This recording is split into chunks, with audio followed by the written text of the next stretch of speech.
Now, just what sort of stuff may have been deemed too offensive in a franchise that's actually had every single game given the E for Everyone rating? To kick things off with a series-wide change, Gracie, a fashion-loving giraffe, and Saharah, a carpet-selling camel, have appeared in multiple games in the series. They have also been censored in every one of these games. You see, if you hadn't guessed by the way they act, both of these characters are girls, as indicated by many pieces of dialogue. Well, that's unless you're playing the Japanese versions. Over in Japan, the pair are actually males, who speak in an extremely feminine manner. It even says so over on the official site. Notice the male symbols next to their portraits. It seems that Nintendo may have deemed them not following conventional gender roles, too inappropriate for Western territories. Again, due to Nintendo's attitude towards what's appropriate and not for different cultures. Massive changes were made to Jane. While she doesn't look too much like one in the West, Jane is a gorilla. Over in Japan though, they look like this. To avoid any similarities with racist stereotypes of black people, Jane had her dark face, big nose and lips, as well as their tired eyes completely altered.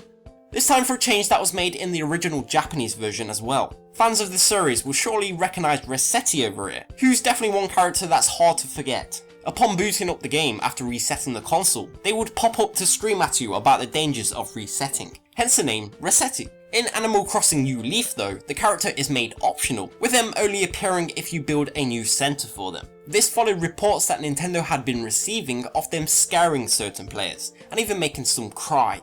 Before moving on to the last edit, I'd just like to point out something that actually didn't get censored in New Leaf. That may surprise you a little. Whilst it is a famous real-life statue, the in-game version of Michelangelo's David was allowed to have his penis proudly hang out with zero censorship in this E for Everyone rated title.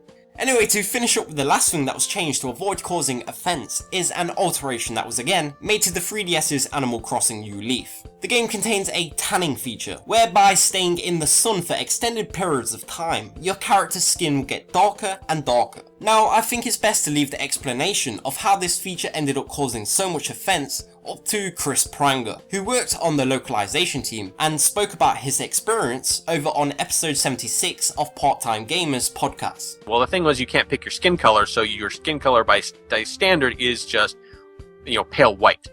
And then as you go, you get tanner and tanner from a level of 0 to 7. So every, 0 to 1 will be this message, 2 to 3 will be this message, and so on. So there's 4 different messages that will trigger depending on how tan you are, indicating Captain basically looking at you and saying, whoa, you definitely like to be on the island a lot. Or maybe you should use some sunscreen. And then the last one is yar, you always be in the sun or something like that.